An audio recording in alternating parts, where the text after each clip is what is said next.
Welcome to episode 19 of the GameBeast Podcast. I'm joined as ever by my good friends Parky. Hi, bud. And Kyle. I ain't your Fabulous, friend, fabulous. pal. What? I'm not your pal, buddy. Heartbroken. We've got a hell of a marathon episode ahead of us here. So we'll get straight into it. Yep. Quickly, Kyle, what have you been playing? RuneScape. Oh yes, Parky, what have you been playing? Elden Ring and Division. Nice. I've also still not. I can't even talk. I'm so tired. I haven't downloaded Division 2 yet. I still mean to. I will play with you. I promise. I'm so sorry. Stop denying the inevitable. I will do it. Yeah, I'll do it. I've been playing. I started Devil May Cry 5 and I finished Devil May Cry 5 and it was really good. A little bit pissed though because I bought Devil May Cry 5 on the State of Play sale for 12 quid. And then very next day it was the PS5 version was 17 quid. Yeah. It's not on all that ray tracing goodness. However, it was an excellent game. So yeah, anyway. Let's move on. We'll get straight into it this week because I've got 7 pages in front of me here of notes that we need to trundle our way through and try and come up with some coherent response to. So we've obviously had the Summer Games Fest. We've also had the Xbox Bethesda Showcase. We've also had the Capcom Showcase, which I'll quickly mention now. It was a bit of a non-event. They teased Dragon's Dogma. I thought Dragon's Dogma 2 was coming. It wasn't. It was a anniversary stream, which I don't even know has happened yet or not. Maybe they'll announce Dragon's Dogma 2 there. If they do, I'll lose my shit because I really love Dragon's Dogma. I tell you, it's not coming, man. It's not coming. And even more infuriating news, as I mentioned the other week, I've finished Resident Evil 2 and Resident Evil 3 remasters. Free PS5 upgrades have just come out the other day for both of those games, so they're now playable in 60 frames a second with ray tracing. So I guess I'm going to have to play them again. Good news though, Resident Evil 8, which I'm still yet to play, will now have a third-person mode, so you can play over the shoulder. So that's definitely how I'm going to play Resident Evil 8 because I really like the over-shoulder camera. Anyway, enough of that. Let's get into it. We'll start off with the Summer Games Fest, shall we? So, first on the billing, number 1, Street Fighter 6. Now, very quickly, we already covered this last week. They revealed a new character. I've already forgotten his name. Can you remember, Parky? No. Okay, awesome. Guile. It was Guile, wasn't it? Yeah, but Guile's not a new character, so that's why he's, No, well, no, I mean, they showcased the new character because they've showcased Chun-Li, they've showcased Ryu. They showcased Guile, and Guile looks great. Yeah, and It's also like a confirmed. Yes, it's essentially Johnny Bravo. It is Johnny Bravo that Sonic booms Best character. instead of the monkey. Basically, does the same move for the monkey, and it brings out a Sonic boom. That's what he does. That's what we like. They've also confirmed battle damage at the end of bouts. So, yeah, black eyes and shit. Awesome. How much depth that adds to a fighting game, I don't know. So we'll move on. Aliens Dark Descent. This is the first game we'll discuss because we haven't. Well, this was a surprise reveal, I guess. So we've got Aliens Dark Descent. It's coming to PS4, PS5, Xbox One, Xbox Series X, and the PC. I don't think we have a release date as of yet. It looks like an isometric shooter, AA quality maybe. The CG trailer took up the majority of this slot. There was a very small snippet of gameplay at the end. Did either of you see this? Are either of you interested in the Aliens game? Colonial Marines vibe, man. Oh no. I'm not Yeah. Ever since, was it No. Isolation? Was that a game? Isolation. Ever since then, Yeah. I'm not into it. It's just the same thing. I like the over and originals over. on I like the originals on the Sega and the SNES. I think it was. Yeah, The good one. Yeah, the With, original game was fine. the scary Whoa. one. There was a pretty good Aliens game on the PS1, but only because it ripped off Doom. Yeah, I think I remember that one. That was also good. So what we're saying It was then- essentially Doom with an alien skin. Yeah, what we're saying then is the first Alien games that came out, because they were new, and new concept, it was good. And now Then they're again, run Duke into the Nukem was basically Doom with a Duke Nukem skin on it when it first came out. Yeah, and titties. And titties. And yeah. Oh, you.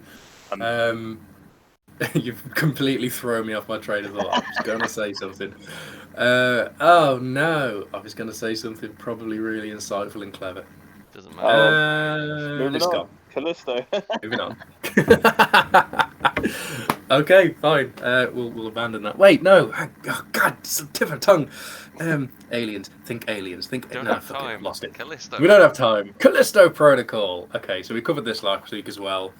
The same trailer was shown. However, we got an extra bit of a snippet here of raw gameplay. And I commend them for this because it was raw gameplay. It's still obviously in beta. There were some frame pacing issues, from a bit of stuttering. However, they made no apologies for it. They said it's still in production. This is what we've got so far. And I don't know if either of you watched this. Yeah, no, that's good. I'm glad that somebody's got the balls to actually... Absolutely. And it looks awesome. Have either of you caught the Callisto Protocol gameplay? Yeah, it does look good. It does look really good. Very visceral. We've got typical Dead Space vibes. As we know, it's from the same creative mind as the original Dead Space. It's very gory. It's very close and tense. Dark corridors. Dismemberment of the enemies seems to be a key feature again. The environment, you've got a gravity gun, you can pick up the whatever they are, the monsters, let's call them, and chuck them into ventilation fans and machinery, and even the player character has some very impressive death animations. So you get half your face bitten off. If you back yourself into some industrial machinery and get caught in it, you'll get crushed and die, and so you've got to be aware of your surroundings. I think this looks very, very impressive. It's the Dead Space we all wanted. It is, yeah. And the fact that this comes out on the 2nd of December this year makes me so excited because it's becoming before Dead Space. So most people who miss Dead Space will try this. So I think it will be I hope it will be really popular. I hope it'll be good as well. It looks good. It'll bring hype to Dead Space when it comes out again. Me too. I do think it's a bit of a kick in the balls that Dead Space is being remade without the input of the original team. However, if they did have input, we probably wouldn't have the Callisto Protocol, so it's a win-win in my view. Any interest, Carl, at all? No, not really. No, fair enough. I didn't think so. But for me and Parky, this looks pretty down. I'm down. But anyway.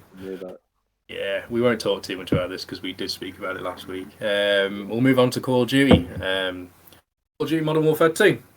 We saw campaign gameplay at last. It looked like the reimagining of Wetwork. Is it remastered or is it a? Oh, this is like Call of Duty 2018. This is completely new, remade, reimagined. It's the same but different. Yeah, that's what I thought. Yeah. So what do you think about this gameplay trailer? It looked incredibly impressive. It looked too balanced. Too balanced. Yeah, it's not Call of Duty enough if it's too balanced. Yeah. There was no dual wielding shotguns then. Yeah. No 1980s out. Yeah. It seems as though the environments are going to be a bit more dynamic in this Call of Duty. So we had crashing waves over the. I assume they were on what was it? They were on an oil rig. They were on something anyway. And these huge shipping containers were moving along with the waves, and apparently that's not scripted. That's dynamic. And the water effects look incredible, and everyone knows that water is a benchmark for all graphics in games. Yeah, with the audio design thing, it's like I don't see the point, because a game like Call of Duty, I'm not going to stand around and stare at the environment. I'm going to be bomb rushing into the enemy team. But do you remember the good old days of Black Ops when it was Teddy hunting? That's going to put in more reasons for you to actually appreciate what they put into it, rather than just, the 12-year-olds who just run in screaming, slide cancelling, double jumping around corners, and That'd be me. all that sort of jazz. It's I'm buying a come on, game. man, I'm not buying an art piece. And don't forget, this is the campaign. We don't know. Yes, we don't know that this is going to be in the multiplayer. I assume it will be. We haven't seen any multiplayer footage yet. Well, we've seen teasers of it, but nothing substantial. Yeah. I bring think the same sort of thing into it.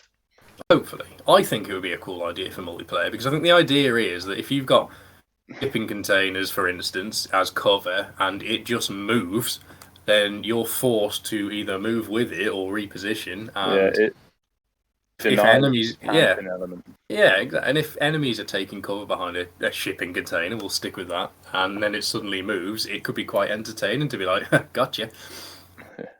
I think it looks really, really good. I'm really looking forward for this Call of Duty. I've skipped Cold War. Wasn't really interested. I was put off by the beta. It seemed completely unbalanced. And the story, even though it continued on from the old Black Ops games, just I do hope they bring in the.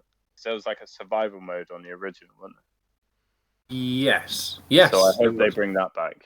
That would be cool. It was Survival was Modern Warfare 3, wasn't it? I think they had the Spec Ops version. Spec Ops. Yeah, because they did the same on Modern Warfare 3 as well. They did, yeah. I will be getting this game probably day one, I guess. I might wait a bit to see how the balancing kicks out and then see what happens. I hope actually, I love Spec Ops. Arguably, I think it was the funnest bit of the game. It was definitely the funnest bit. I remember stars with your friend, doing the insane challenges. Even to this day, I don't think I've got 3 stars on that. Yeah, on that aeroplane graveyard one where the Juggernaut chases you at the end. I just don't think I ever managed to get 3 stars on that.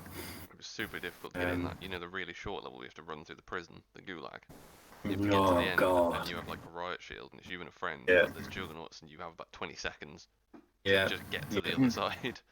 But they were really inventive levels. They were really clever ways of creating challenges within Call of Duty, and I want that back, because what we had with the newest Modern Warfare was bad, in my opinion. I didn't like any of the Spec Ops missions in that. Despite Alex constantly trying to get me to play them with him. They were just because of the teammate you had. I haven't considered that. With him and then ended up deleting Spec Ops because it just took up too much space on my hard drive. Yeah, and that's a very good point. The only caveat I have to buy in this game will be how much storage space is it going to take up, because Modern Warfare, and Warzone in fact, is notorious for taking up like 2/3 of people's space. It's like 300 gigs just for a game. Unless Infinity Ward can actually figure out compression, and it could be a deal breaker. We will see. Don't make everyone download the camos for the weapons they don't have. Don't make them do it. They don't even need to do it. Admittedly, I'm not the biggest fan of cloud technology. However, you could cloud stream in these and if they don't have the skin, just make it not appear on the other person's gun. You don't even need to do that. Loading times are so quick with this generation that you could sacrifice a couple of seconds between each match to make sure that all of the skins that everyone's using in that exact match is downloaded temporarily to each person's system, cached, and then ejected at the end of the game. So it doesn't have to be installed on your system. Everyone can see the skins. The consoles are fast enough now, and the PC's always been fast enough. It's just been held back by consoles. Yeah. So we don't need these huge file sizes or these huge patches to accommodate for every single item on the battle pass and every single iteration of microtransaction. Because you can just stream in this data now. The tech is good enough. Even in the UK where we live, where internet is notoriously shit. I mean, I've got pretty good internet. Kyle has better internet than me. And my internet is only, 50 megabytes a second download. But that's considered good in this area. Kyle's is much better because it's in a newer build area. But We don't get much better than that in the UK. We're not like the US, where they've got hundreds of megabytes a second as standard. We can cope with this kind of technology, so they should do that and not eliminate our entire storage space on our console. That's just my thoughts on it. What do you? Are you going to get this car? Do you think this is interesting? No. You agree with my storage space rant? I mean, I agree with you. To be fair. Like you say, nowadays most of it can stream through. Like everybody that buys an internet plan, you know, you can either get the small one, the slightly large one, or the bigger one. And a lot of them feel like, oh, you can watch Netflix and do everything at the same time. It's like, even with us, even though there's only two of us, you know, we've got like Netflix on the go or whatever, and I'm a bit of streaming, but I could still have like a game in the background. Like I've been playing League of Legends before, and I've had no problems with having all three of them go at once. It's totally fine. Well, exactly, yeah. And I think a benefit we do have over the US is that most packages of internet in the UK come with unlimited data. Which doesn't seem to be the standard in the US as far as I understand from people I've spoken to that live there. So we don't really need to worry about data caps in the UK because it's not a problem. We get unlimited in air quotes. There's always that fair use clause in the contract, but I don't think anyone has ever hit that. Not to my knowledge, I certainly haven't. But do you feel like you'll be interested in this Call of Duty, Carl?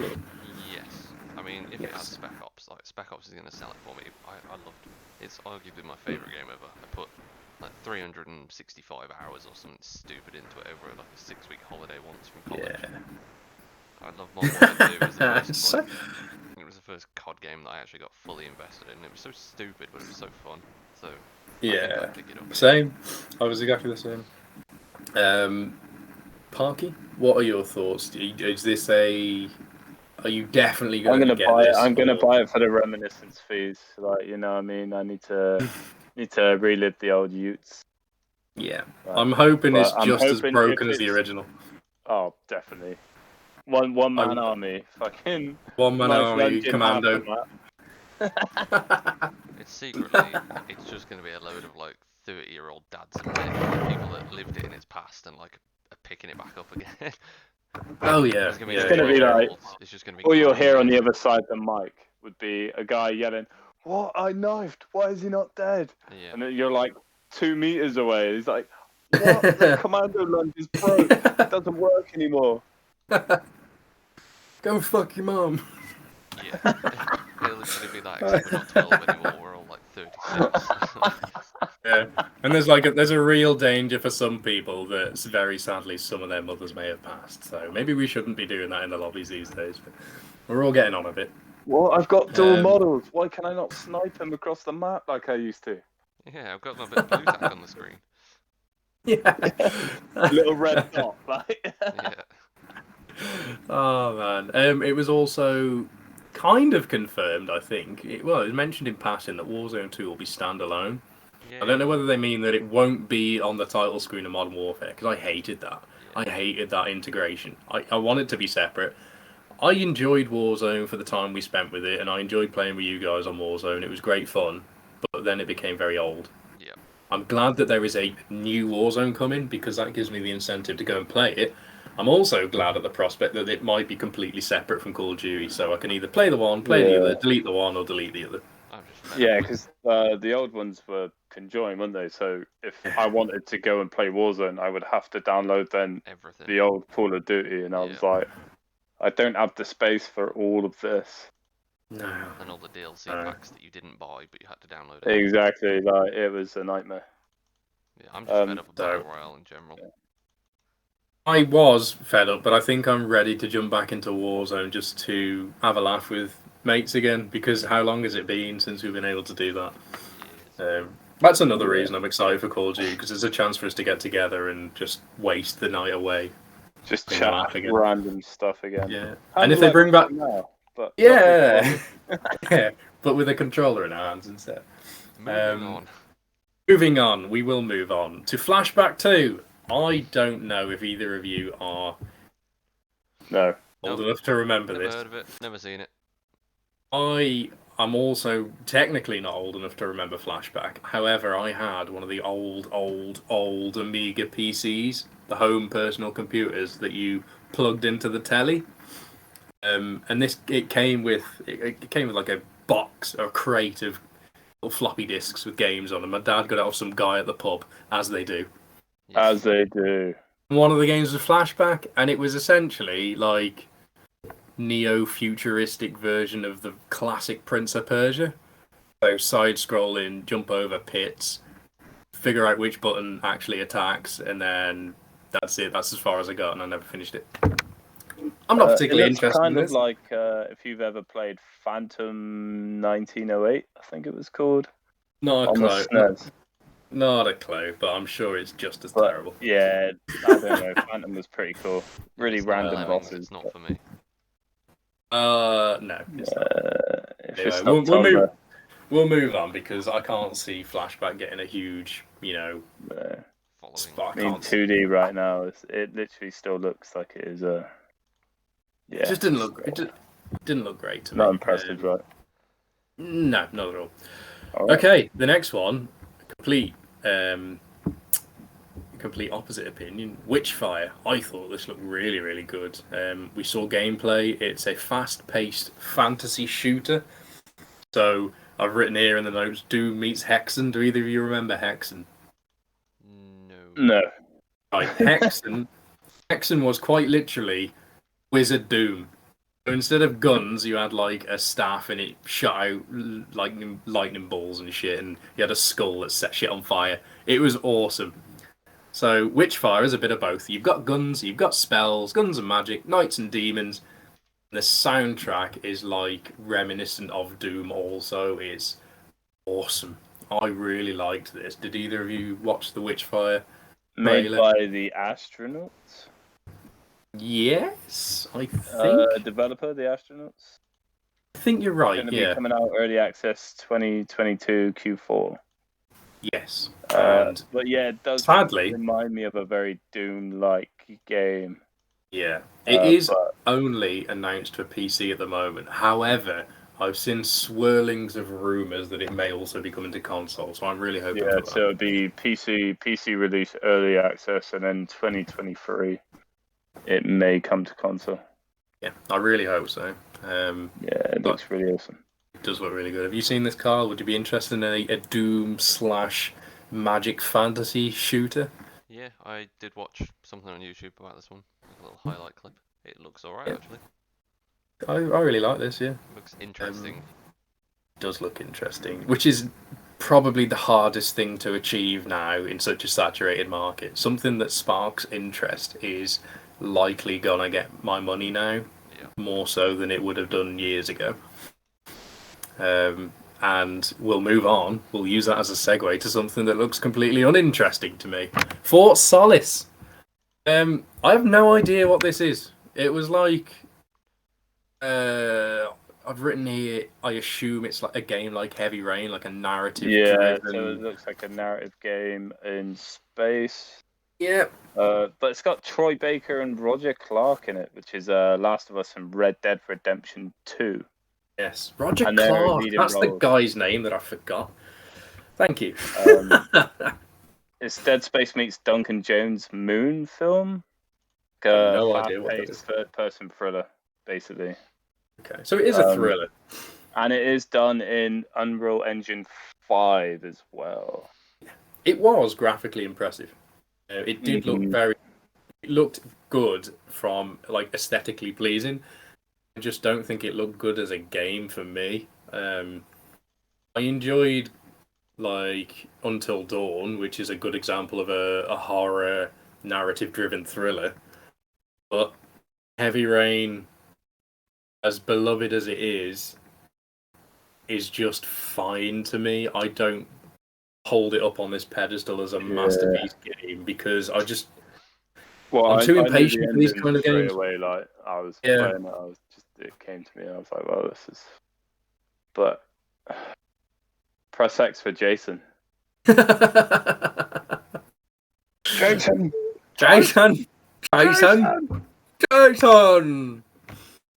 What do you think, Kyle? Would you be interested in a Heavy Rain style narrative-driven game in space with the sweet, subtle tones of Troy Baker? I don't know, because they haven't really given too Hey, much away. baby. I like a good narrative game. You know, played like the Walking Dead ones and stuff like that. But Yeah. I feel like it has to be something you're interested in. You have to have a bit more backstory around it to encourage people to play it in the first place. Yeah, indeed. Fair enough. Yeah. We don't really know much more about it, so we can't really comment much further. So fair enough, we'll move on. Routine. This actually looks interesting to me. It is surprisingly an Xbox console exclusive, but I don't think we've got a release date yet. From what I see, it's survival game developed by Luna Software, which are pretty sick. Publisher Raw Fury. To be announced on release date, but going to PC, Xbox Series X, S, and Xbox One. So yeah, it's just basically Microsoft family. Yeah, this would. Yeah, it does look interesting. It's the first game since Scalebound, and this is going in chronological order for me in my life because we'll talk about a game later that has actually sparked an interest in the Xbox system for me as well. But this is the first game I've seen since Scalebound that I've been like, oh, this looks pretty good. I can only play it on Xbox, so maybe I'll have to get an Xbox down the line for it. It's like a first-person Dead Space. I suppose a better example would be Alien Isolation. Yeah, it's because the androids in that obviously chase you around, and this is Dead Space with robots. This is literally a first-person sci-fi horror. Exactly, and it looks pretty good. I think. What do you guys think? Have you seen anything of this, Kyle? Yeah, I've seen it. I'm not a fan of horror games, really, though. Oh, true. I suppose it'd be more your jam, Parky. Yeah, I like a good horror game, but the trouble with that is it needs to grip me. The story needs to be there. If the story's not there, then I'm losing interest pretty quick.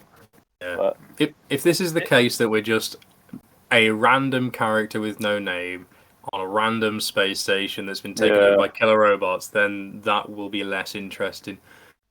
Is it a story horror or just a jump scare horror?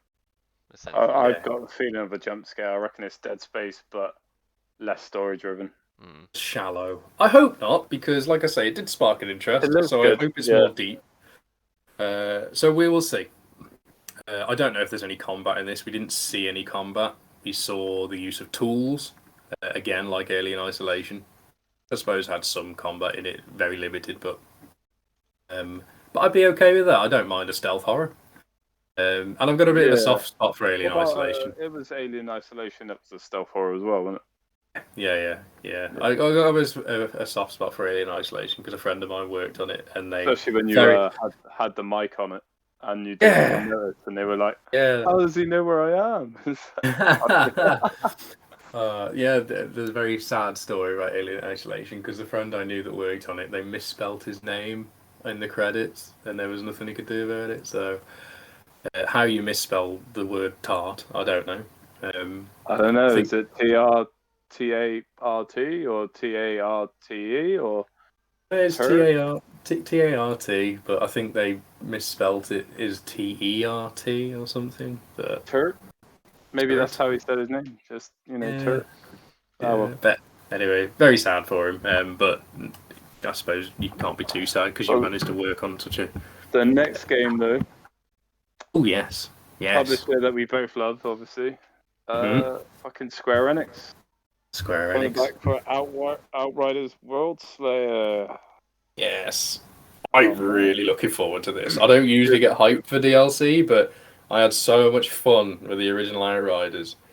And me and Kyle, and did you join us, Parker? I can't remember. We played the beta. A bit, I think. Yeah. We enjoyed the beta, and then it came out, and for some reason, none of us bought the game. And then I got the game as a birthday present, played it, and loved it. I just played the whole thing by myself. I didn't play it multiplayer at all. I would love if I was actually able to play the DLC with other players now, because as fun as it was playing it by myself and enjoying the weird and quite frankly badly written but so bad it was a good story, I wouldn't mind joining the DLC with friends. new story, new gear, new skills, new end game. Yeah. I hope this will bring Outriders back to the forefront in people's minds because I would love a sequel to this game. I just feel like they should have just waited and made it next gen. That was the problem. It was too kind of choppy for me. Yeah, Like the hubs that's and everything, fair. traveling to the next zone, you would just manually sort of walk in. You couldn't use any skills. You couldn't really do anything to waste a bit of time. It's Yeah, like that is very true. Destiny addressed it by just having floaty space jumps. You can just jump around, and it's quite satisfying to jump from place to place.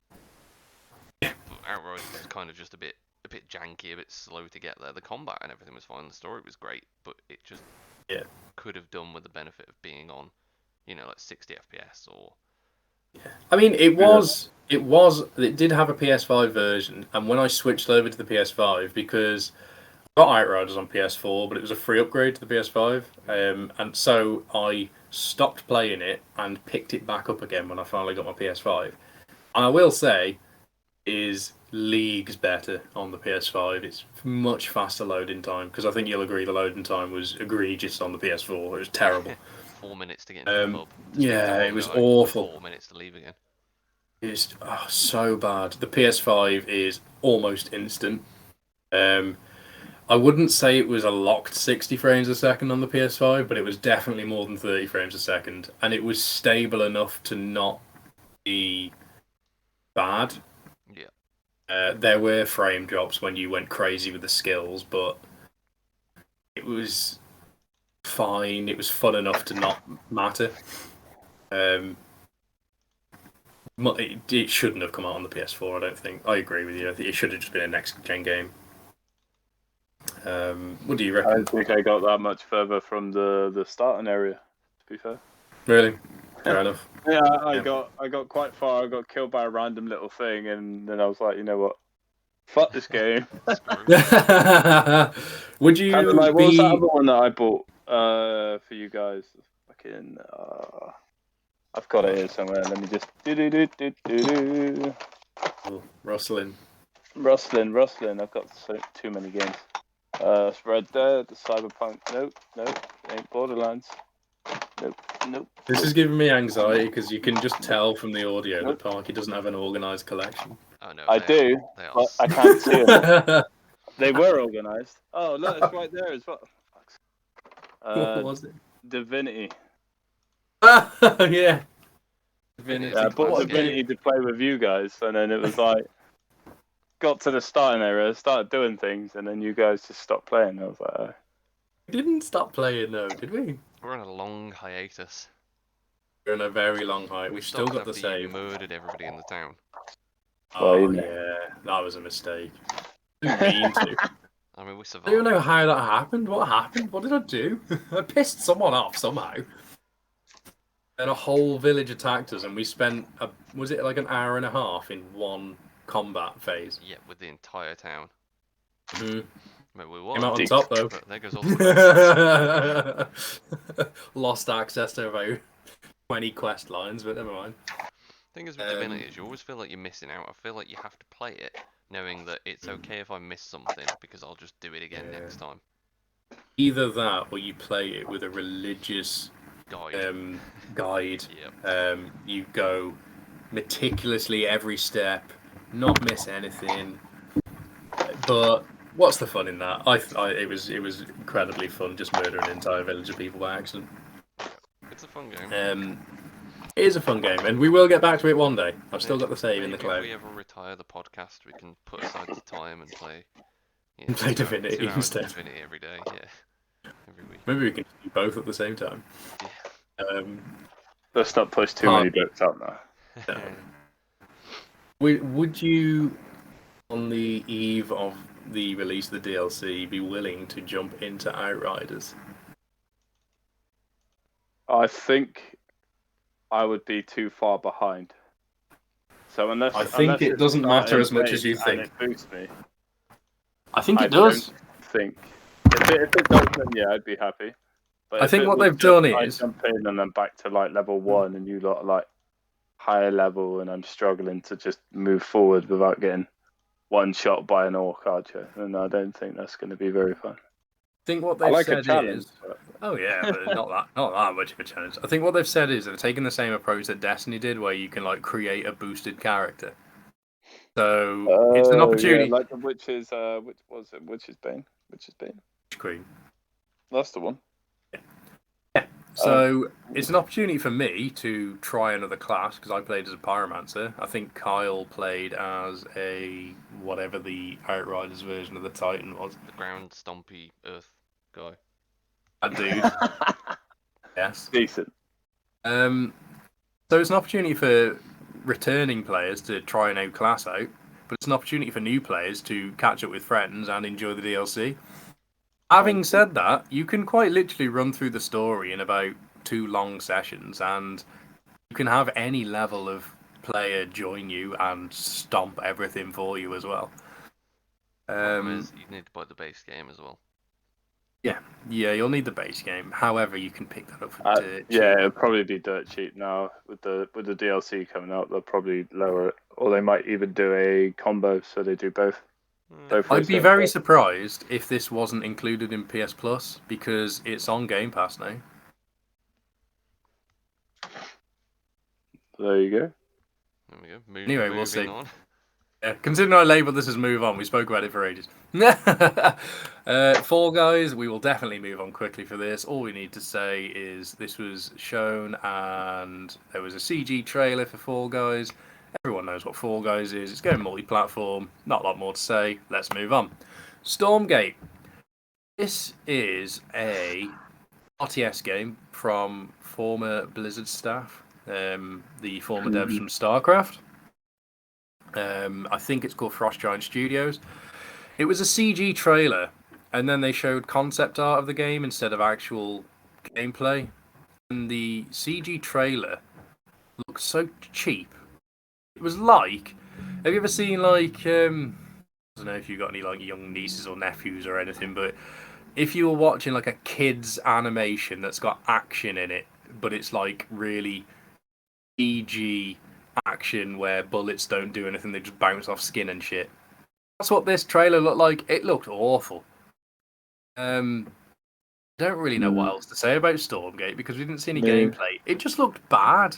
You got to think they're only bringing out the beta in next year, so it's only going to be the beta next year. It is early in development, I'll give them that. But they're basically trying to find roots, and with Blizzard, you know how big Blizzard are now. It's like they could do anything, and a lot of their stuff does look really good. Like some of the videos and images I've seen of their games so far look really impressive. So I'm kind of hoping the best for them. Obviously, I'm not going to go into it because, you know, mech thing isn't really my sort of cup of tea. Because, I mean, we all had Titanfall, and Titanfall was fun, but the mech gameplay was a bit.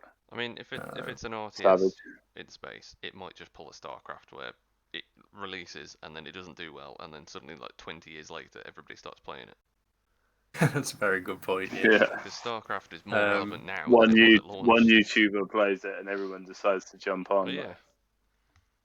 That's a very good point. Yeah. I don't really have a lot of interest in RTS games, to be perfectly honest. I don't know if either of you two do. Age of Empires. I do. Yeah. Age of Empires 2 when I was a kid. I enjoyed. Command and Conquer as well, I guess. But when was the last time Command and Conquer was relevant? Oh, it's always relevant in my eyes. I don't think we've got much more to say about Stormgate, have we? No. Okay, right, we'll move on. Next one we have to be careful about because we don't want to get cancelled. Tell you what, I'll say created by vegans and. Stop! You know it is because they tell you. They do. It's High Water is an indie cel-shaded adventure game. I think I'm not entirely sure because they didn't tell us. This is what I inferred from the trailer. Here it says it's a. Oh, if my game would stop shimmying around. It's a colourful. All right. So my phone is on the brink of Well, it destruction, just says trying to look at it's this game. another eco-warrior type game about climate change. And I It says here absolutely it's believe a that. colourful and playfully chunky-looking strategy game, It's a but strategy one game. with a Interesting. somber undertone. As the name suggests, it focuses on a world ravaged by the effects of global warming and Yes. the resulting high water levels. It also features a city called Alphaville. So yes, while I am writing this up, I am also singing big in Japan.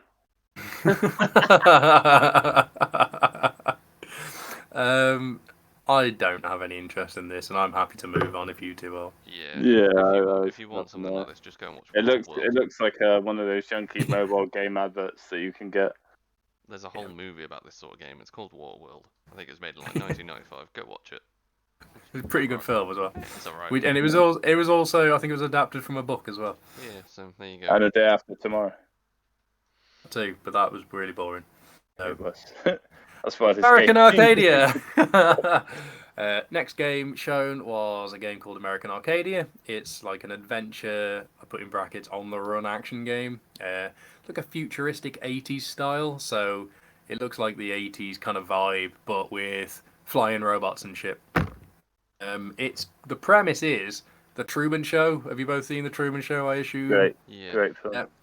So life's a TV show, but the difference is the citizens are aware that it's a TV show in this one, and the protagonist is trying to escape, and he has help behind the scenes from a mysterious figure, and the whole game is you trying to get out of this city essentially.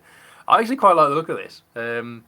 These kind of games don't always catch me, but for some reason I think it might be the art style and the premise that has quite caught my eye with this. So what do you think, Park? Have you got any thoughts on this? That does sound cool. I mean, on the run adventure games kind of gives me a Mirror's Edge vibe with the whole running. Obviously, I haven't seen the advert for it yet, so This is like a side-scrolling. I wouldn't say cel-shaded, but it's definitely a niche art style. It's not just another generic cel-shaded game. and a It's actually got some side-scroller as character well. to it. So it's probably going to end up being more of a puzzle game, isn't it?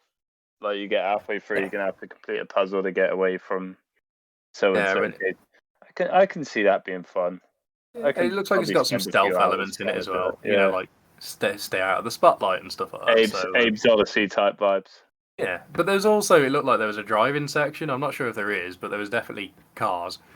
But anyway, Kyle, what do you reckon? Any interest in this kind of game? Yeah, like Parky said, if it's done like in a Mirror's Edge style, kind of, sort of thing, I'd be well up for it. Mirror's Edge was just one of them random games I picked up and fell in love with, so if something is doing something similar, it doesn't have to be parkour around the city, but I think there's like the thrill of the chase. Yeah, there's a lack of games that are just a bit sort of out there about, oh hey, just run around a bit, A lot of them are so either open world or linear now. Go and have fun. Yeah. You didn't have that exactly. Anymore. And I think the stark difference is most games are go and engage in combat, go and take out this target, whereas these types of games, it seems, is no, run away, get away, run to safety. You don't need to engage anything, or you can't engage anything. So I think that like when you were a kid and you ran up the stairs when the lights were turned off at the bottom, and you get that feeling like someone's behind you. Wait, you mean you don't do that anymore? I mean, yes. What are you on about? I still do that now. Turn off the light. Go, go, go, go, go, go. That's why I live in a bungalow. Wait, no, you don't. No, I know. Anyway, yeah, this one looks quite cool. I like the look of this. We'll move on to Goat Simulator 3. Yes.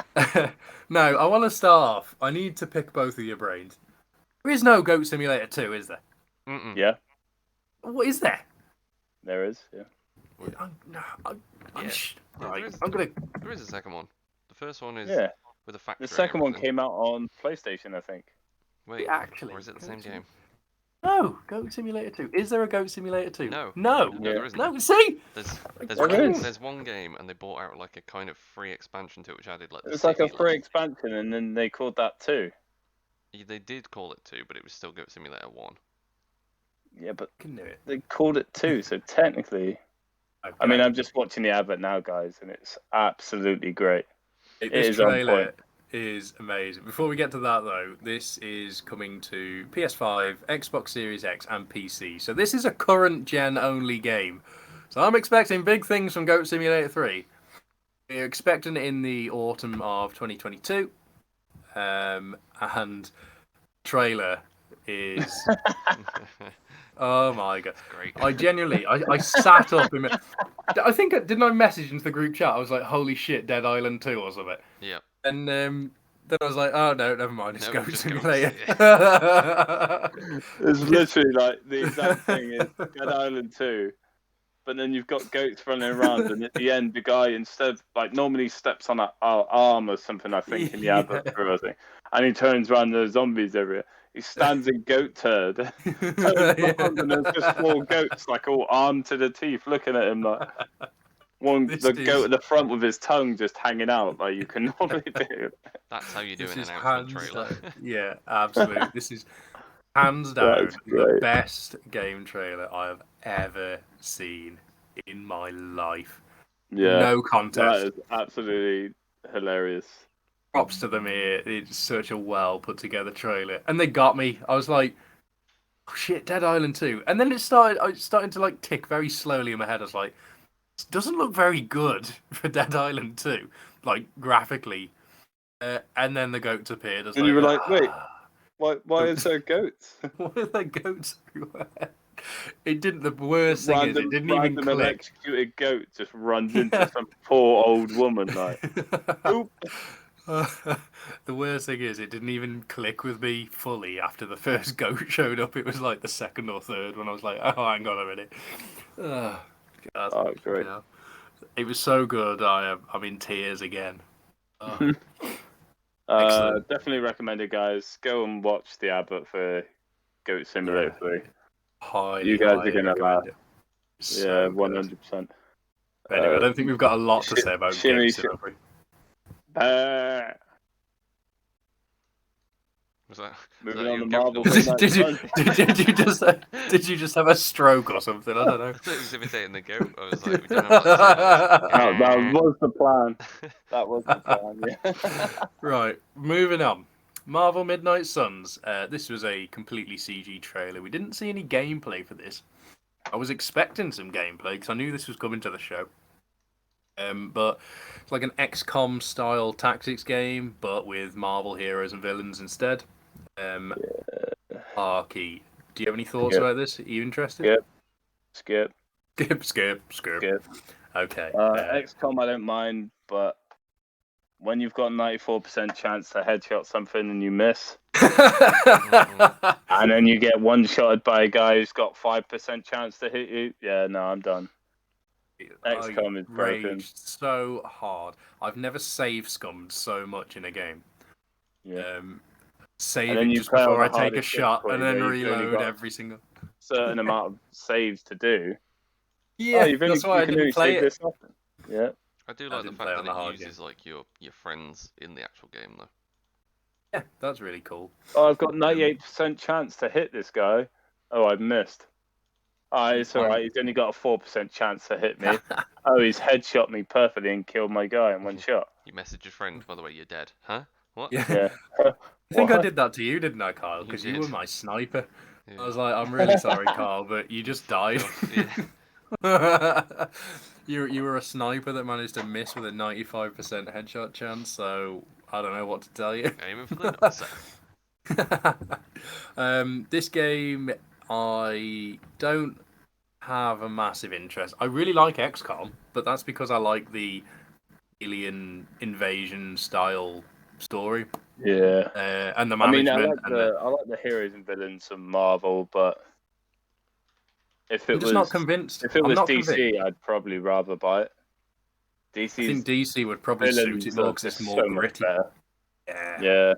My rule of thumb is just never trust a CGI only trailer. Yeah, that is a good point. If it's got no gameplay, then people have been fooled. I mean, look how fooled we all were for Dead Island 1.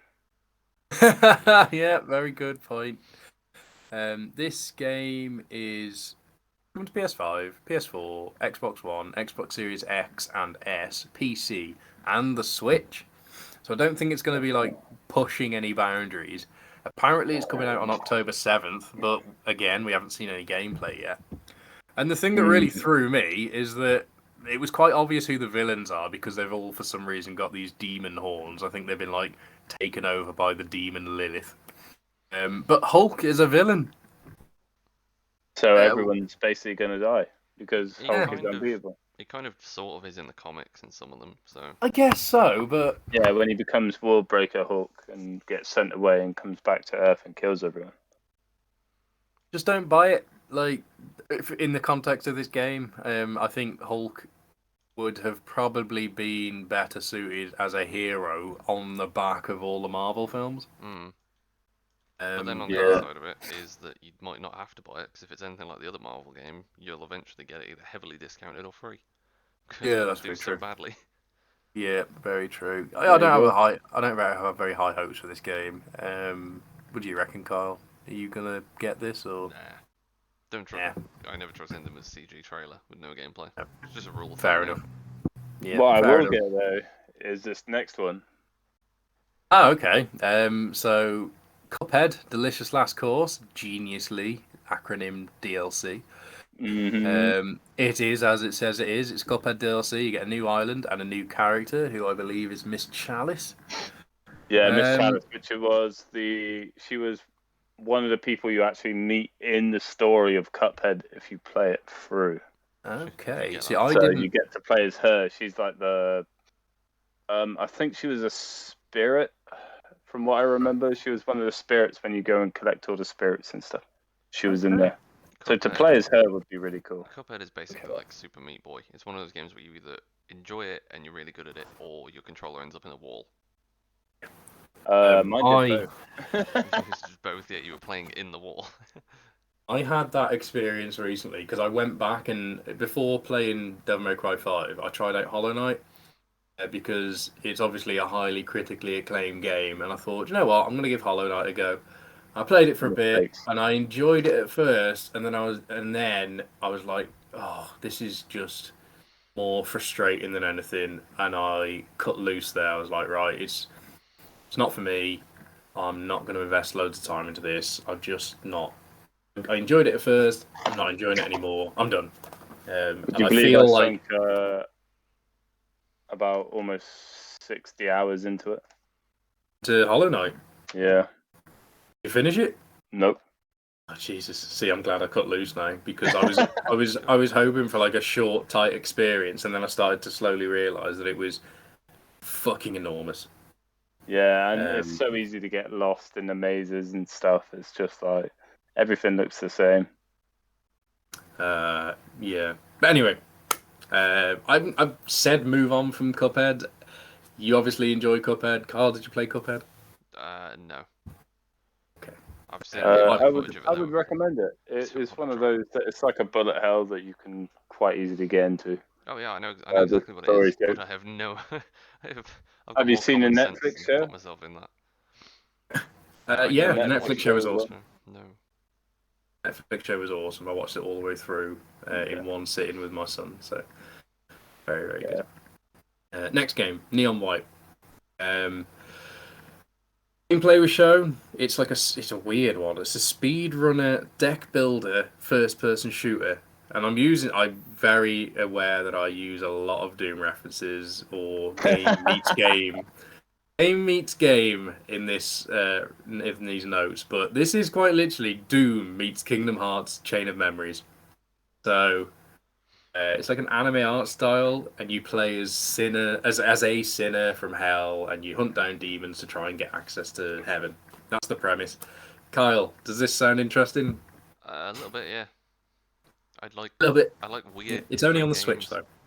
Yeah, that's alright. I've got a Switch. It is out on the Switch. I have a Switch, so I will likely get this. I'm really interested in this game. Full price, the art form reminds me a lot of Persona. Yeah, it's a very Persona-esque art form with the story and stuff, which I am obviously, me and you, Stu, are definitely into. but yeah, it looks amazing. It definitely looks like it's going to be a purchase for me for the Switch. All right, cracking. Yeah, I think this looks really interesting. Definitely it does give me that Persona vibe as well. The deck building side of it seems very interesting. I don't know how it quite works. I think you can burn cards to perform parkour moves, which is also interesting. So you're going to make that decision on movement or keeping a certain attack. But yeah, really looking forward to that. It will be one of the very few games I've ever bought on Switch, I guess. Moving on. Midnight Fight Express. This is a solely indie dev. A solo indie dev. They showed a gameplay trailer. Very modern version of Hotline Miami, I guess, but with more melee combat rather than bullet hell style gunplay. Kind of reminds me a bit of John Wick, but from an isometric view. Not a lot to say for this on my part. Would either of you be interested in this at all? I did like Hotline Miami, and I was a big fan of Loaded and Reloaded. If you remember those from the PS1 days, they were Yes, actually, yeah. Yeah, I'm a big fan of that. So I might give it a watch, see how it develops, and we'll have to see from there. Okay. Kyle, any thoughts? No, not really. I don't think it's for me. No. I'm not really a massive fan of, individual indie games and stuff. There's very few that I've played and kind of feel like I'd enjoy. Feel like because I played Sifu, I might not appreciate this as much. Yeah. Yeah. There we are. Warframe, we will breeze past this one. It's just an expansion. They didn't show anything. They essentially advertised TennoCon, which is their annual event. I have nothing to say about this. It is what it is. It is what it is. Played Warframe for about 10 minutes, and that was it. Yeah, it's a fine game, but there we are. Next up, I got quite excited about this. The Mihoverse, or the Mihoyo-verse, however you want to say it. I think they had to change their name for legal reasons. I don't know what those legal reasons are. It's not native to Britain, so not my field. Chinese things. But Chinese Pretty stuff. sure it's just Mihoverse. Fair enough. Hate is silent. Mihoverse, excellent. we saw two games: Honkai Star Rail. I think that's a sequel, and Zenless Zone Zero. That is a new IP. Sure gameplay for both. They are both effectively like futuristic Genshin Impact style games. One I think maybe single player. I think that's Zenless Zone Zero. It kind of looks like anime Devil May Cry. And the other is like a gacha game like Genshin Impact is, and I think that's going to be the Honkai Star Rail. Kyle, any interest in this? You're not as weeby as me and Parky are, but I don't know. Would you appreciate a anime style Devil May Cry game? I guess. Maybe, but I mean, it's like I liked Genshin Impact, and I started getting into it, and then I just kind of ran out of time. I don't have much time to just sit and play, like 4-hour sessions of games anymore. Hence why I'm Genshin kind Impact. of playing very light games and RuneScape and stuff like that at the moment, because I can sort of hop on, hop off without like half-hour intervals sort of thing. Yeah. Fair enough. Yeah, Genshin Impact was a massive time sink, to be fair, which is why I had to force myself to stop playing. Yeah. And as we noted with our like end of year wrap ups on the PSN, Genshin Impact was my most played game, which I was completely disgusted about, but never mind. You should have just paid. You should have played it with your credit card. Yeah. I should have done. Then you would have done it quicker. Lucky, any interest? Well, I'm a massive weeb. I'll give it a bash, see what happens. Yeah, same. I more so Zenless Zone Zero, if it is this single player game that I think it is. Don't think I can commit myself to another version of Genshin Impact. It is an addiction, and it's hard not to go, oh shit, I haven't logged in today, I better go and get that login bonus, and I need to stay away from that because it's not good. So more so a single player version for me would be better.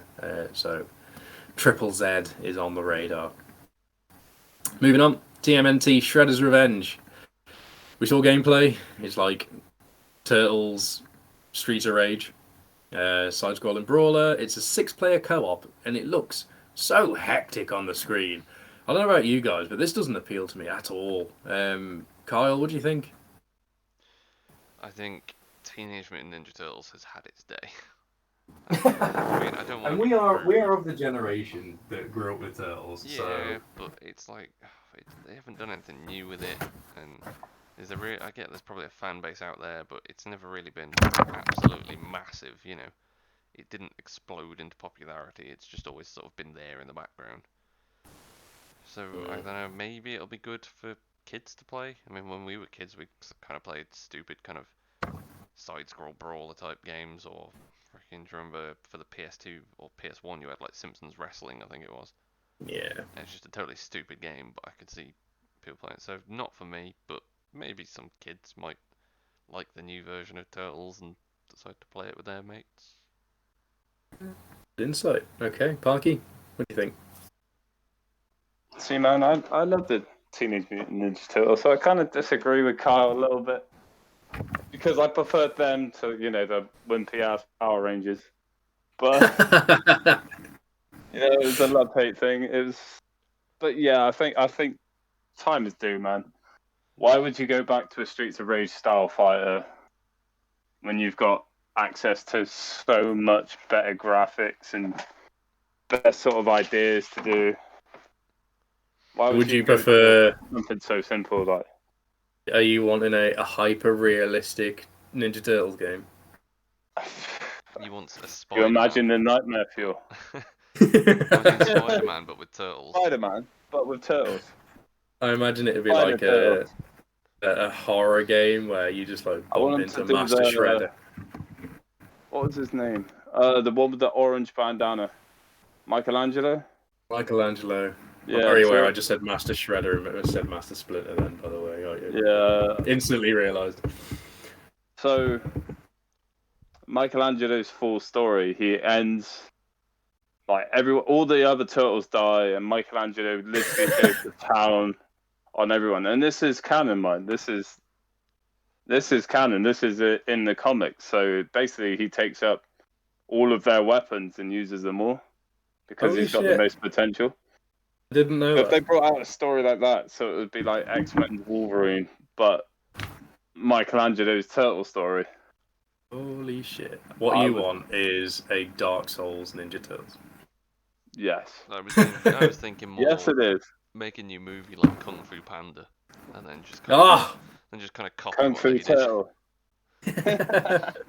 Kung Fu Michelangelo. Release the movie, then do a little side-scrolling brawl game, then copy Super Smash Bros. Brawl, and then have a racing I think this game... Kart racer. Oh, yeah. Racing around on their shells. Like. That's the one. Use the turtle shell power from Mario Kart. Anyway, I think this will be popular just by virtue of the fact it's day one Game Pass. I think this is already out as well. I'm not entirely sure. But it comes to Nintendo Switch, PS4, Xbox One, and PC. So it's last gen, not current gen, which is unsurprising because it's not particularly graphically demanding, or it doesn't stretch the boundary in any way. It's just a side-scrolling brawler, which is fine. It's not my cup of tea. But like Kyle said, it's great for kids. It's very child-friendly by the look of it, and it will definitely appeal to turtle fans like Parky. So we'll move on. Super People. This is a CG trailer. No gameplay. It looks like a hero shooter. It looks like a battle royale. It looks very generic and doesn't look very good. I think it's a bit late to join the hero shooter battle royale trend. We've already got Overwatch. We've got Overwatch 2 on the way. We've already got Valorant. We've already got Apex Legends. We don't need any more. I'm assuming that both of you feel the same way. Yeah, I'm kind of bored of the battle royale phase now. There's nothing more you could do with it. It's been around for a few years now, and it's time to move on. Fair enough. Kyle, you feel the same? Yeah. Cool. Let's move on. Humankind, another one we can skip swiftly past. This is actually DLC. It's Humankind's like a Civilization-style God Sim game. No interest whatsoever. I think this is Xbox and PC. It's like a black and white. Yeah, like the old Yeah. black and white game. Yeah, Yeah, they're decent. It's not in black and white. It's like the game black and white. Yeah. Yeah, just so everyone knows. Yeah. So we'll move on. One Piece Odyssey. We spoke about this briefly before. We've seen gameplay now. Kyle, I think you will actually like this. It's like Dragon Quest. It looks like Dragon Quest, but like they've modded it to have One Piece characters instead. So it's turn-based JRPG, and it's got an original One Piece story written by, I believe, one of the key writers of the anime. Which is insane. Which means it's going to come out in multiple parts because there's what 900 plus episodes. Yeah, there's over 1,000 episodes, I think. So on the basis that this is effectively Dragon Quest but in the One Piece universe, Kyle, does that appeal to you more than it did before? Yeah, I mean, if anything, this is probably the one game that might get me into One Piece. Going into it totally blind and being like enjoying it for the story, with the sort of the JRP elements in there and open world. I think this would be like the one, because I'm not. And the story's really good on One Piece. I mean, apart from the weird fruit eating and the occasional weird. What are they called? Devil fruits. Some people get. Yeah, devil fruits. Yeah, so they eat a devil fruit, they get the devil fruit's power. But what I never understood why can only one person have that one power? Surely there's a tree that grows multiple devil fruits to the same power. So good point. I feel very much the same as Kyle. I only ever watched like the first season of One Piece, and I really enjoyed it. But at the time, I just didn't have access to watch it anymore. Yeah, like you have to go online and manually search it, and then get ad block ready, and then you can't just pull it up on Netflix or. So I got through to episode 600, I think. Jesus. Okay. And then that was it. I think I gave up after that because it started getting so silly. There was a skeleton. There was a weird goat. And weird goat. Yeah, it was basically a goat with a hat. I don't know what else to say. Fair enough. But I do think that this game may reignite my interest in One Piece. I'm really looking forward to it, especially because it's similar to Dragon Quest and because I had so much fun with Dragon Quest XI. Yeah. I'm assuming you're still very interested in this game, Parky? Yeah, I mean, I do love One Piece. I just couldn't find the time to watch the rest of it. It did get weird, but name any anime that isn't weird and. Dragon Ball Z. But yeah. Dragon Ball Z. Not weird at all. Yeah. No, definitely not. Deny the weird cockroach god that they've got. I'm talking Dragon Ball Z, not Dragon Ball New Age. Like. No, that is Dragon Ball Z, man. Who did he learn Kaioken off? King Kai. Who's got antennas? Enough. He is a cockroach. Let's be honest. Fine. All right, we'll give you that. And one of the most powerful villains in the lore was One Day Old. So. Yep. Yeah, that's so weird. God bless Cell. God bless Cell. We'll move on. Soul Hackers 2. Again, this looks really interesting to me. We saw a trailer and gameplay. It's a sequel to a very, very old classic spin-off game from the Shin Megami Tensei series. Persona is also a spin-off of Shin Megami Tensei, so this is potentially another source of some SMT goodness for me. Parky, I know you like Persona. I think you may like this as well. This is a turn-based JRPG with monster collecting, so kind of like Pokemon 2, but way more mature. What do you reckon? Any interest? This is also coming to Xbox as well, by the way, so that's an interesting point. I'll have to wait to see how it turns out because Persona did have its troubles. For all the glory it's got, it did have its troubles when it first came out, right? It did, yeah. And so it's nice to wait to see how they develop it before I dive straight in. I don't think it'll be a day one for me, man. I might wait a couple months.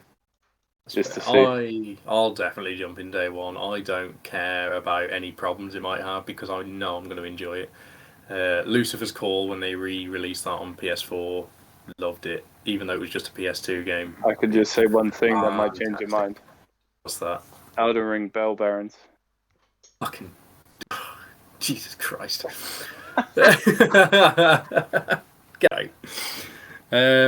Kyle, any interest in a very mature, probably gonna murder a load of teenage students at school Pokemon game? I mean, potentially.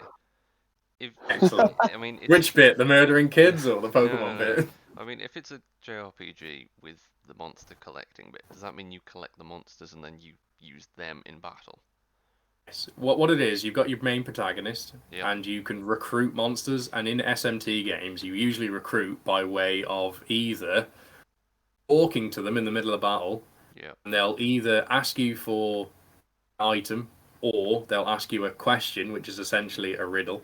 And if you get it right or answer in a way that they favour, they'll either agree to join you, or fob you off by giving you some money. Right. Or you can acquire monsters through fusion. So get two monsters, fuse them together, it creates another monster.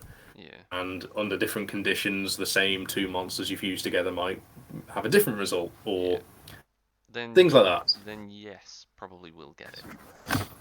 Okay. Because You will also like Lucifer's Call then. I highly recommend it. It's very, very good. And it's got Dante from Devil May Cry. It sounds a lot like Dragon Quest Monsters Joker, Yes. if you've ever played that or heard of it. Yes. Isn't it quite old? I think it was for the DS, I think it was. Yes. And then they made a second one for the 3DS. It was basically Pokemon, but you run around on like an overworld. You get into battles with monsters, and then you like recruit them by basically doing a certain amount of damage, or you know your party will attack this one monster you're trying to recruit, and the higher the percentage, the higher the chance. If you get like 87 out of 100, you've got an 87% chance of recruiting it.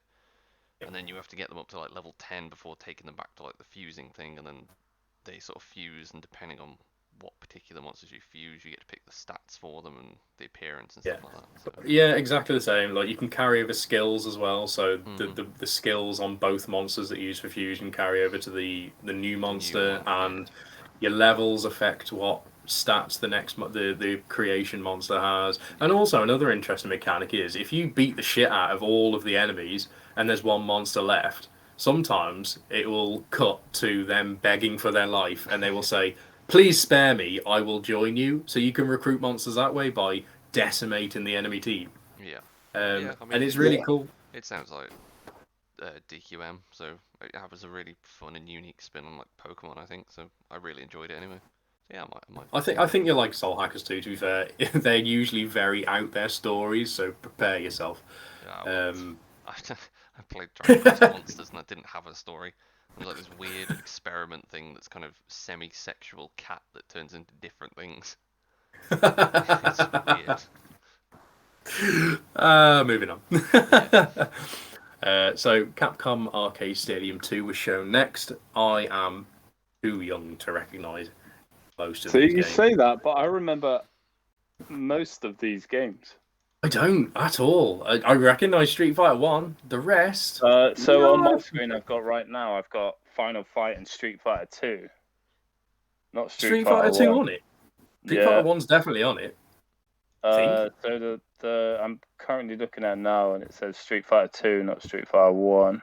Oh, maybe I'm wrong then. Okay, fair enough. Unless it's decided to show me Arcade Stadium 1. I think it has. No, No, Capcom Arcade Stadium Pack 2, Arcade Revolution 89 to 92. Okay. So Varf, Captain Commando, I remember. 1941 Counterattack, I remember. Street Fighter 2, everybody remembers. Sakaido, I think it was, like a weird side-scrolling ninja game. I remember Mega Twins, I remember. Fist Fight, which I think was basically Street Fighter, just not as good. And then there's a weird Japanese. It looks like Duke Nukem, but Japanese, and there's like 2 next to it. I just don't have any memory of any of these things. Perhaps I think it was because I was a Sega kid. I mean, the base game is free to download, so Is it? Oh, okay. Yeah, so Varth was quite cool. Street Fighter, everybody loves. Carrier Airwing was, meh. It's just the trouble is going back to a game these old now. Even on, you can have like the best gen you can have, but the game's still going to look old, and that's going to jar your memory of everything. So there's only it's so much they can do. It's not like they can bump up the frame rate because a lot of these animations are probably tied to a very low frame rate. exactly like Street Fighter 2. Imagine playing that in the frame rate we have now. It's going to look broke. Okay. Either of you excited for this? I mean, the only thing I really recognise off there is the various Street Fighters and what's the other one? Mega Man. So Yeah, Mega Man. Oh yeah, of course, Mega Man, classic. I wouldn't be particularly interested in this, to be fair. But no. I was going to wait for the other because they're bringing out another Capcom sequel thing, aren't they? Which I'd probably rather get. Enough. Moving on. Mario Strikers Battle League. It's another Mario sport game. It looks pretty fun. Day one. Day one. It looks hilariously good, man. Come on. It does look good. It's probably the only football game or soccer game that I would enjoy. Incorrect. Incorrect? Why? Have you ever played Ape Escape 2? Oh, get out of here with Ape Escape. If you play Ape Escape 2, there's a little gotcha thing where you spend your coins and you get things, and one of the mini games you can unlock is Monkey Football. Yeah, and I remember. It's the greatest football game you will ever play. You literally run around and you get the power-ups, and then you just fling like metal balls into the face of other monkeys and knock them out. Yeah, I remember that. I do. I completely forgot about that until now. Alright, okay, fair enough. You win. Ironically enough, it looks like Mario Strikers Battle League. I'm just saying. Would you be interested in this game, Kyle? Oh, I wouldn't buy it, but I'd play it if somebody said, "Do you want to play this?" It's like I've played the Mario Golf version thing. Whilst it can be kind of a game for people that like golf, it's mostly just turning everything into a party game, and it's kind of fun for about half an hour. We'll likely only get this because it will inevitably end up in Zach's birthday present basket. So, yeah. That's a good point. You can test run games by giving them to your son and saying "Happy Birthday." Exactly. Let me play it first to make sure it's age appropriate. Which is exactly what I did. It's exactly what I did. Oh yeah, it's exactly what I did with Mario Kingdom's Raven Rabbids. Obviously, XCOM style Mario / Raven Rabbids game is. I bought that for Zach, and I'm the only one in the house that's played it. Great game. Anyway, moving on. Another really interesting looking game, and another instance of where I've said Doom meets something. Doom meets the dance mat.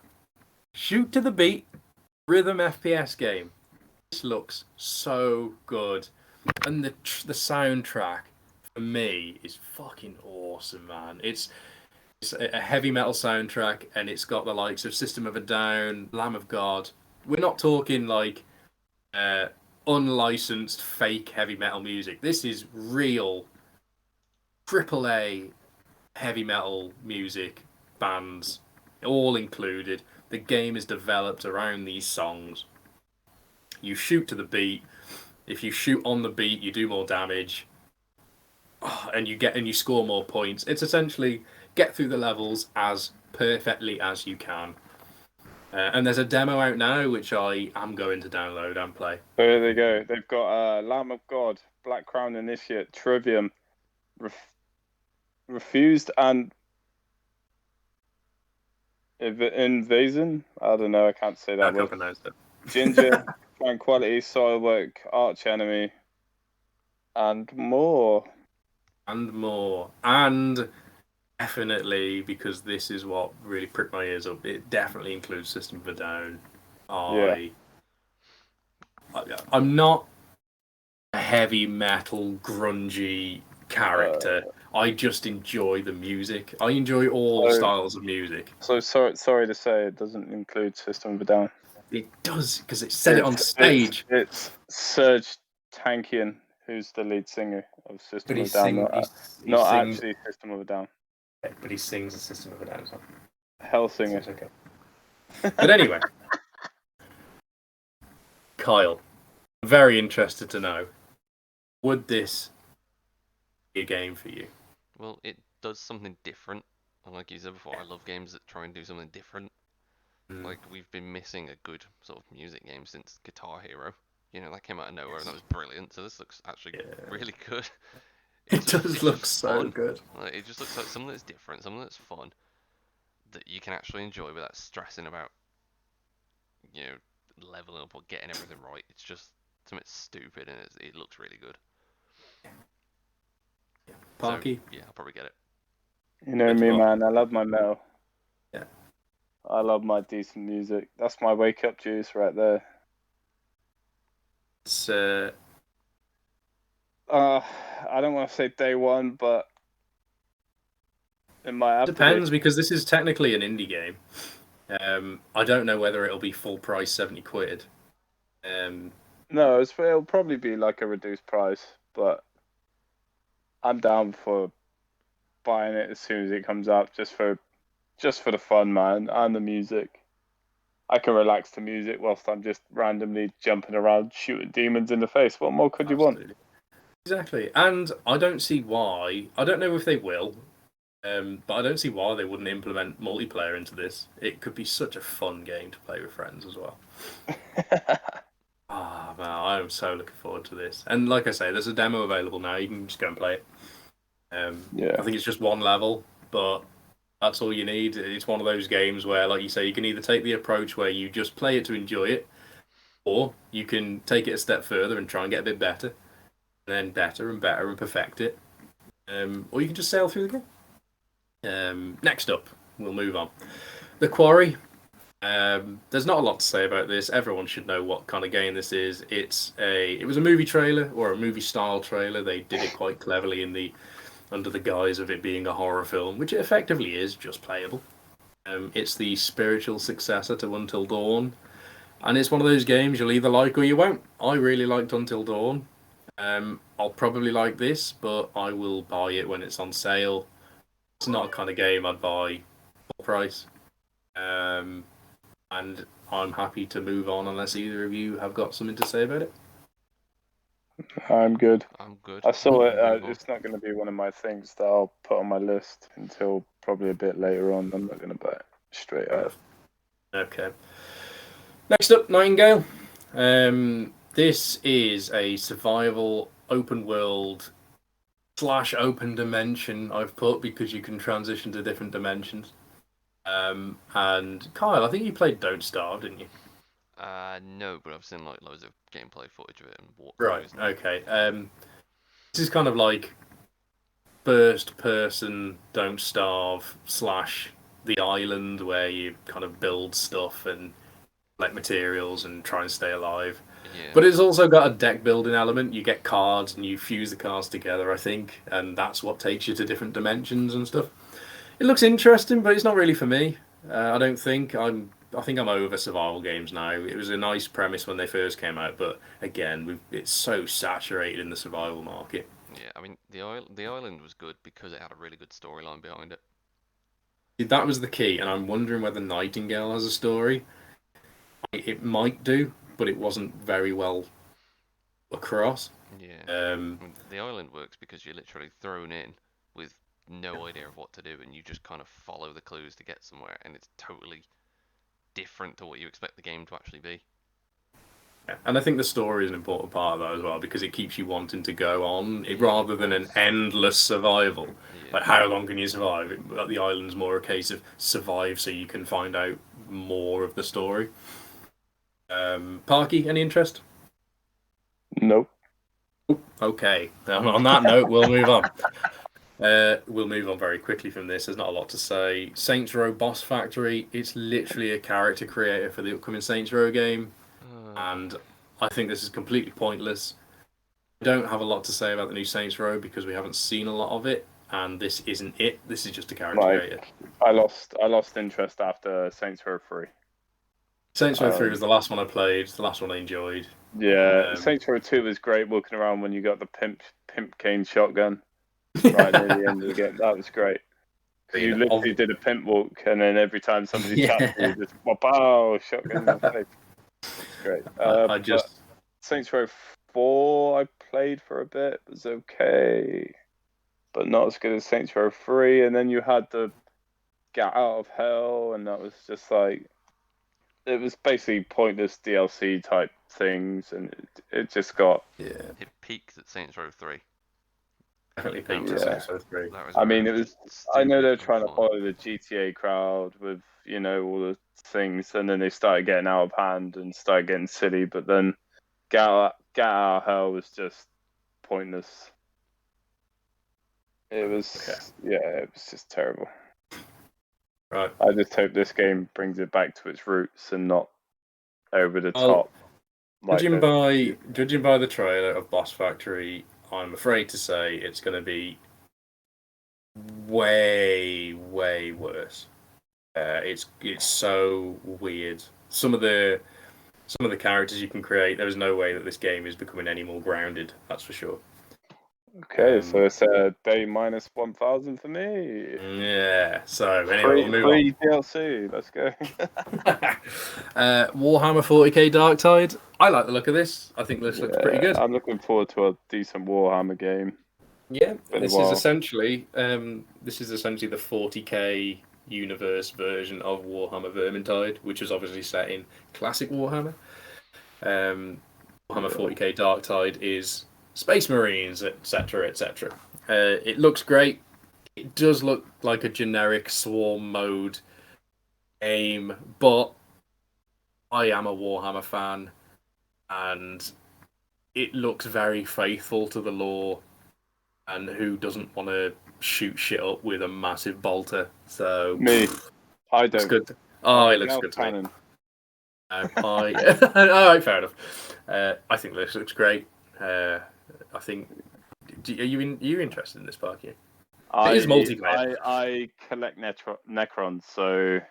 Oh, nice. I don't want to be no marine scum. Fair enough. I collected Chaos Marines. I've actually got a few here. Yeah. Nice. I started with Chaos Marines. I went the Khorne army. Yeah. And then I moved on to the Iron Soldiers again in Chaos. I think. Yeah. Only because they had access to a massive cannon. And then I moved on to Necrons as well. I've got 10,000 points of Necrons plus bits. I've got about 3,000 points maybe in the Nurgle army. Nurgle were cool. I just couldn't get to grips with their playstyles. So. The Adnams Militarum, something like that. The other metal people that nobody really knows.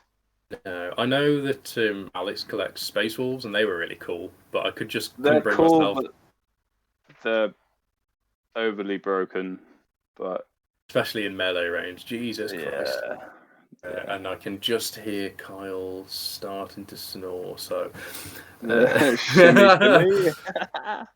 you have any interest in this game, Kyle? Effectively, to put it bluntly, Left 4 Dead, but in Warhammer. I've never been a fan of Warhammer. It's always something that I've really wanted to try and get into, but it's just not for me. It takes a lot. I'll tell you what, you can have one of my starter boxes, and we'll see how it takes you. I meant like I meant the game version, not the actual tabletop version. Oh, okay. So I'm not painting miniatures. I can't paint anything. Have you not seen my army? They're a sea of grey. Yeah. A series of grey figurines with red blobs and say, yeah, that's definitely a visor or something. You stuck together with a bit of your skin attached to it because you super glued your thumb to it. I've seen some people play them, the actual games on I used to go to a club every weekend with my cousin. But anyway. But yeah, I've seen the video game versions of it, and it looks fun, but it looks basically like RTSs in StarCraft 2, and I'm not good at micromanagement, so I couldn't deal with it. This one is a first-person shooter, so Maybe. maybe we'll see. Right, next up, Layers of Fear. This is from a team called Bloober Team. They are reportedly also working on Silent Hill. I'm concerned for Silent Hill under Bloober Team because the first Layer of Fear, in my opinion, was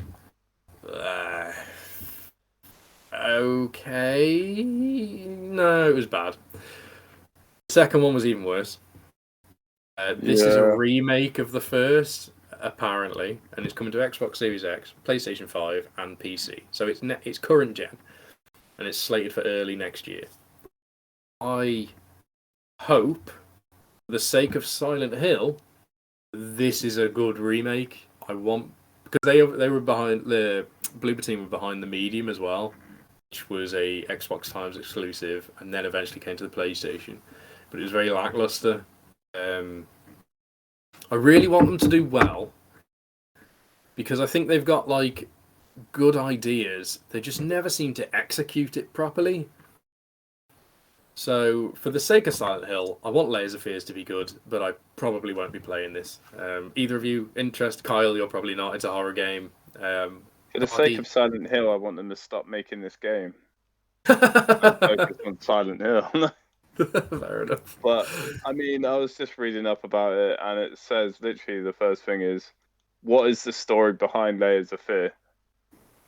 And it's basically you're controlling a psychologically disturbed painter who's trying to complete his magnum opus as he navigates a Victorian mansion. It's why? It kind of has Amnesia vibes, where everything's just all a bit wrong and you don't know Basically, what's real and what's you're not. playing as a guy who's forgotten everything about him, but he's still painting and he's trying to remember his past. But as you progress through, you get more and more You essentially descend. You descend into madness effectively. Again, like Amnesia. It wasn't good. I didn't enjoy it anyway. It was one of those cheap horror games that relied on jump scares rather than actual tension. Yeah. So I'm hoping that if this is a remake, as we think it is, I hope they just do it well. And then I'll be more confident for Bloober Team's version of Silent Hill, because we still think that there's another Silent Hill game in development from someone else. We just don't know what it is. Anyway, okay. Kyle, I'm probably safely assuming you've got nothing to say about this. No, sadly not. Excellent. Right. Gotham Knights. It was a better gameplay showing this time, but to me, still looks just... Ugh. Either of you seen newer I'm versions? excited for it still. Like, it didn't give off too good a vibe, but nor did the original Arkham's. Like, everybody was like, "Man, it's going to be rubbish," but look how much of a staple they put in for the Batman franchise. So I'm looking forward to it. I'm just hoping it is more multiplayer than they're trying to get out of. Apparently, and I don't know how true this is, I thought it was 4-player co-op, but apparently it's only 2-player. I don't know if that's true. That's what I mean. I'm hoping it is still 4-player, because it looked 4-player when they first originally distributed like the trailer and that. It looked originally 4-player because there was 4 people running around. So maybe they had trouble with the 4-player side of it, and they're just trying to get it to 2-player. Yeah, I mean, and then they're going to release a 4-player version. Yeah, obviously, we spoke about before the fact that they've cancelled the previous gen version of this game, so maybe it is a matter of poor performance. So I don't know. Kyle, any thoughts? I'm kind of excited for it, I think. Yeah. I mean, the premise of this game is that Batman's dead, so the Batman family are taking up the mantle of defending Gotham City. Yeah, that's so cool. Basically, that's a cool premise. It's the Batman who laughs, but before he kills all of them, he's just disappeared. Yeah, I mean, Yeah. And then at the end, he'll probably appear and kill everyone, and then you'll be like, oh. all the Batman games have been good, I reckon. My only problem is I need to take like 5-year breaks between them because I couldn't play them one after the other because they just feel the same. Oh god, no. It's like, Yeah. hey, like use this same power and use these same gadgets because there's only so much you can do. And I get I that there's mean- a new story every time, but For the best detective, he's not very good at keeping an eye on his gear because he tends to lose it pretty often. That's true. That's very true. And there's never any residents of Gotham.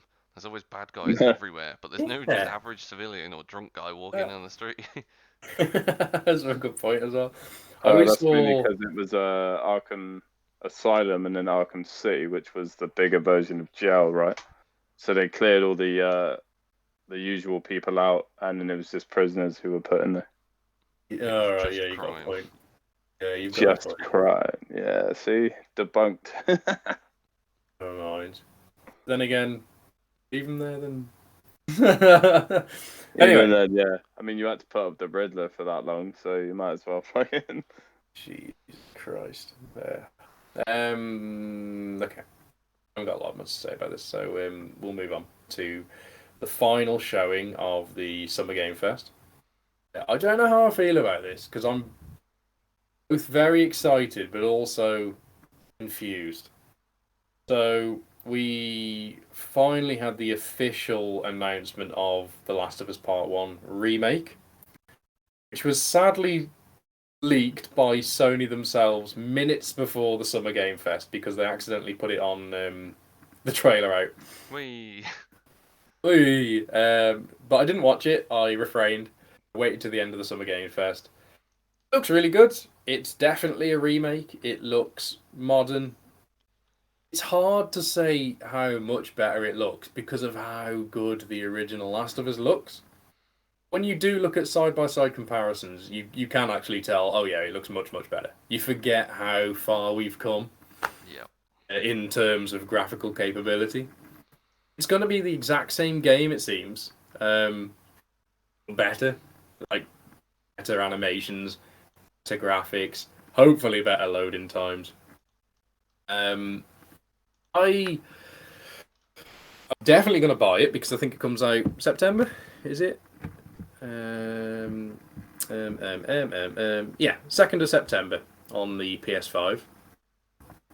It will come to PC eventually. We don't know when, but they did clarify that it is in development for PC. Fine. I'm going to buy it day one, and I don't know why I'm going to buy it day one because I don't know why we're getting a remake of this game yet. Kyle, what are your thoughts? You may as well just wait until, like, not get it day one, but wait until... I mean, is the multiplayer going to be released day one? Is there multiplayer? Is it fully single No. player? So, this was another point they raised. Obviously, the original one came with factions. Factions was also supposed to be included with Part 2. Now, they announced that Factions has become its own game. So it's now a standalone game that's in development. Right. And they haven't given a release date for Factions yet.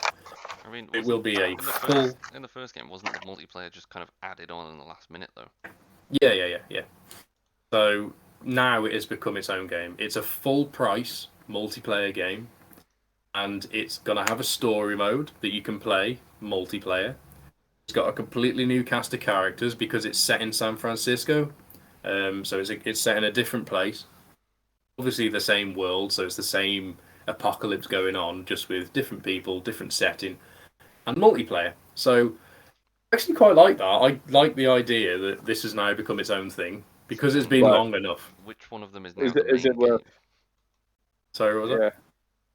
Well, which one of them is now going to technically become the main game? Like, are they releasing this version just to try and build hype for the one that everybody actually wants to play, which is the multiplayer version? I think they're releasing Remake to... Well, there's no other explanation for it. They're releasing Remake to cash in. Yeah, to generate hype for the, hey, look, you know this bit that you loved about the first game? Well, now you can play it as a standalone thing with its own story. Exactly. So, Factions will likely follow... We know we're not going to hear about it until next year. They said that. I think it will release next year as well. So I think it is exactly as you say. This is to build hype for factions, which is now the next entry in the series. I'm also hoping that we get not a remake of Part 2, but effectively this is the start of a rebooted series because, as I've said before, the story for Part 2, in my eyes, was not good. And obviously it's not up to me. So I accept the fact it exists. I just don't want to play it. So if we are now on the road to a different second game, I am well on board for that. We probably aren't, though. That's just wishful thinking on my part. Very selfish of me, I know. How dare you? But I don't care. Fuck you all. Parky, what do you think? I mean, I played half of the first one. Didn't finish it. Actually, I don't even. Kyle, did you play the first one? I don't even know. No. Oh my god! Everyone was like, "Oh, you should totally play it. It's really good. It's really good." And I was Yeah, like, but then there maybe watch bits and pieces, and then never got around to there playing were it. better games out there. Yeah. People just hyping this up, and then the second game came along and trashed it. And then, I will say, and I don't say this lightly, but The Last of Us is one of those games that genuinely is one of those games that unless you play it, you don't realise how good it is. I promise you, it is as good as also one of people those say. games that, because so many people are hyping it up so high, now if I go to play it, I'm going to be like, oh, yeah, it's alright. Yeah. If you went back and played, say, the PS4 remaster, yes, I think you'd have that opinion. If you waited for this remake, I think yes, it would meet the hype. Anyway, Yeah, it's a new game, right? It's a remake. It's not a remaster. It's a remake. Yeah, it's a remake from the so ground. it's going to be slightly it's the same different. story. It's not going to be the same story, but they'll do different parts at different places. Maybe. Maybe exactly. We don't know. Think Final Fantasy VII remake. Yeah, I don't think it's going to be be the same story, but it ended up being very drastically different. Yeah. That's what I'm hoping for this because, like I say, I want it to go off in a different tangent. I don't want it to end up in the same place as Main character is going to die in the first screen. Oh no! Oh, he doesn't exist anymore. Oh, what a shame. I promise you that The Last of Us Part 1 is as good as people say. It is so good.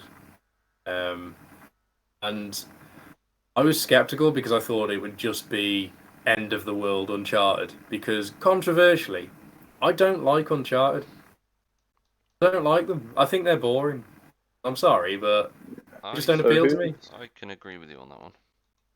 Yeah, me too. It's like a Tomb Raider with extra steps. Yeah, it's just Tomb Raider with a penis. So yeah, you get the whole Uncharted series for free now, basically, either through PS Plus or the collection or whatever. And I played through the first one, and it was so short, and I would just slog through it. And I thought, why? I'm not really having fun with this. And then you find out there's like a speed run mode at the end, and you just thought, what was the point of that? So then I started playing the second one. I was like, oh, it's more of the same. I think it definitely gets better as time goes on because I haven't played the newer ones, but they look a lot better than the older ones. So who is fronting? Sorry, who is fronting the Last of Us remake? In what sense? Is it the same people who fronted the first one? Oh yeah. The second one, sorry. Yes. The one who made it slightly a bit more, Yeah, it's the same narrative team, same developers. It's still Naughty Dog. Neil Druckmann's still at the helm. But thinking because they had a lot of insight for the second story, didn't they? From Anita Sarkeesian, exactly. So I'm wondering, how is she putting input into this one? I don't think so. Hope not. Is basically she's obviously a very controversial figure. She's not a very nice person. I won't comment on her politics because everyone's entitled to their own opinion, but it's unless it's wrong. Unless it's wrong.